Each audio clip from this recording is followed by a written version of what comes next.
سيناء أرض الفيروز. شبه جزيرة سيناء أو سيناء تلقب بأرض الفيروز.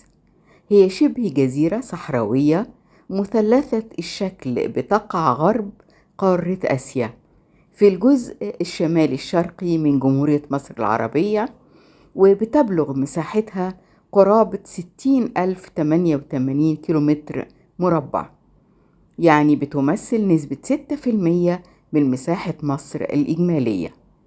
من الشمال بيحدها البحر الأبيض المتوسط، ومن الغرب خليج السويس وقناة السويس، ومن الشرق قطاع غزة، فلسطين المحتلة، خليج العقبة، ومن الجنوب البحر الأحمر.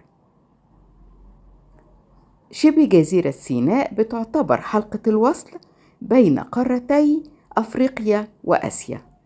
بيبلغ عدد سكان شبه جزيرة سيناء وفقا لإحصائيات سنة 2013 ما يقارب 1,400,000 نسمة.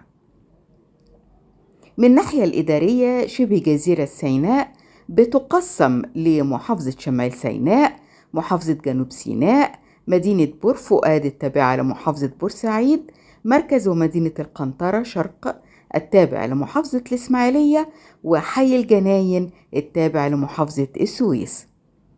بتضم شبه جزيرة سيناء بين طياتها الكثير من المعالم المميزة، بيوجد بها العديد من المنتجعات السياحية، المحميات الطبيعية، المزارات الدينية، أبرزها شرم الشيخ، دهب، رأس سدر، طابة، نويبع، محمية راس محمد، محمية نبق، محمية طابة، دير سانت كاترين، حمام موسى وحمام فرعون، جبل موسى وهو الجبل الذي كلم عليه النبي موسى ربه وتلقى الوصايا العشر.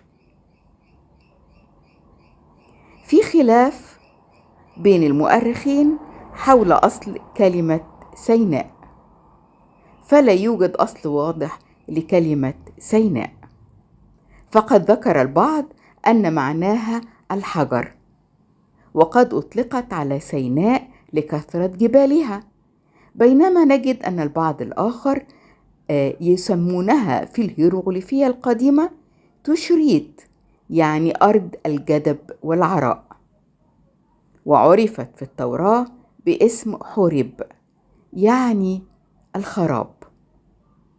لكن المتفق عليه أن اسم سيناء اللي أطلق على الجزء الجنوبي من سيناء مشتق من اسم الإله سين، إله القمر في بابل القديمة، حيث انتشرت عبادته في غرب آسيا، وكان من بينها فلسطين. ثم وفقوا بينه وبين الإله تحوت، إله القمر المصري، واللي كان ليه شأن عظيم في سيناء، وكانت عبادته منتشرة فيها. ومن خلال نقوش سرابيط الخادم والمغارة الموجودة في شبه جزيرة سيناء بيتضح لنا أنه لم يكن هناك اسم خاص فعلا لسيناء، ولكن يشار إليها أحيانا بكلمة بياوو أي المناجم، أو بيا فقط أي المنجم. وفي المصادر المصرية الأخرى من عصر الدولة الحديثة بيشار إلى سيناء باسم خست مفكات، وأحيانا دمفكات، يعني مدرجات الفيروز. آثار سيناء القديمة بتدل على وجود طريق حربي قديم، وهو طريق حورس، وكان الطريق ده بيبدأ من الفرمة حتى العريش، واللي بيقع الآن في منطقة قبطية. أرض سيناء ضروري نقول إنها شهدت العديد من الأحداث التاريخية، وكان من أبرزها الحملة الصليبية الأولى، وافتتاح قناة السويس سنة 1869. كما شهدت سيناء مراحل طويلة من الصراع العربي الإسرائيلي، أهمها العدوان الثلاثي في 1956، وحرب يونيو 1967، وحرب أكتوبر 1967. 73.